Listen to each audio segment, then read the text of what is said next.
আসসালামু আলাইকুম প্রিয় দর্শক, যে যেখান থেকে দেখছেন সকলকে শুভেচ্ছা জানাচ্ছি। আশা করি সকলে ভালো আছেন। আজকে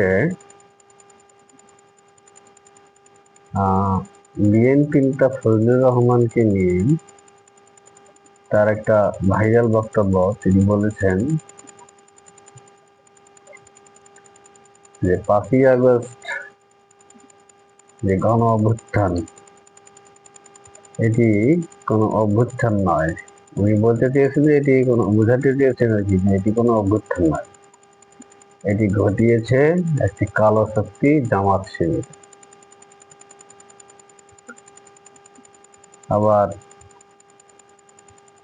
তারেক রহমান বলছেন, শুধু তারেক ফজলুর রহমানই নয়, নবীন ফারহানা, তারপরে আপনার সরি তারপরে আপনার হাবিবুর রহমান হাবিব, এই ধরনের বিএনপির আরো অনেক নেতা যারা নীতি নির্ধারণী পর্যায়ে আছে। এমনকি দলের চেয়ারম্যান তারেক রহমান পর্যন্ত বলেছেন যে বাংলাদেশে কোনো মৌলবাদীদের অভয় আশ্রম বা উত্থান মেনে নেওয়া হবে না বা জায়গা হবে না, এরকম একটি মন্তব্য তিনি করেছেন। আসলে এই কথাগুলোর আসলে উদ্দেশ্যটা কি? এই কথাগুলো আসলে উদ্দেশ্য হচ্ছে বাংলাদেশে ভারতীয় তাদের কর্ম পরিকল্পনা বাস্তবায়ন করেছে আওয়ামী লীগের মাধ্যমে, কিন্তু বাংলাদেশে তো এখন আর আওয়ামী লীগ নেই। তাহলে তারা কি চুপ করে বসে আছে? আমরা দেখতে পাচ্ছি আওয়ামী লীগ পরবর্তী মানে এখন বর্তমানে যেহেতু আওয়ামী লীগ বাংলাদেশে আর নেই, তো ভারত চুপ করে বসে থাকবে না। তারা কি করবে দেখেন, তারা এই যে বাংলাদেশ থেকে বিএনপির কিছু নেতাকর্মী ভারতে সফর করেছে। আবার ভারতে যারা মানে গুম হয়েছিল, গুম কিনা এটা আপনারা বিচার করবেন, যারা ভারতে আশ্রয় নিয়েছিল তারা আবার বাংলাদেশে আসছে। তাহলে এ থেকে কি বোঝা যায়?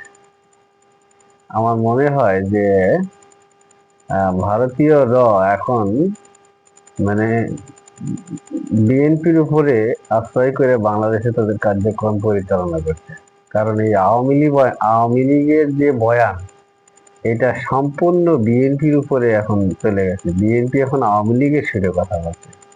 এর থেকে বোঝা যায় যে ভারতীয় যে বিএনপিকে টার্গেট করেছে এবং বিএনপি দলটাকে কিনে নিয়েছে। যদিও সরি যদিও মানে পুরোপুরি দলটাকে হয়তো কেনা সম্ভব নয়, কিন্তু প্রথমে কিছু কিছু লোককে তারা টার্গেট করেছে এবং বিএনপির মাধ্যমে তারা তাদের আদর্শ এবং মানে কি বলবো, যে কর্ম পরিকল্পনা বিএনপির মাধ্যমে বাস্তবায়ন করতেছে, এটি আমার বিশ্বাস।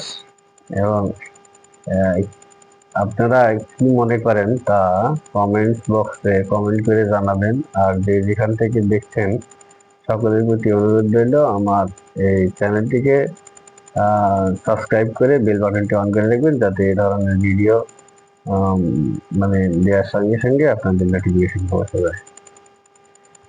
যে এখান থেকে দেখছেন ভালো থাকবেন, সুস্থ থাকবেন, নিরাপদে থাকবেন, এই কামনায় চ্যানেলটি সাবস্ক্রাইব করার অনুরোধ জানিয়ে আজকের মতো বিদায় নিচ্ছি। শুভরাত্রি।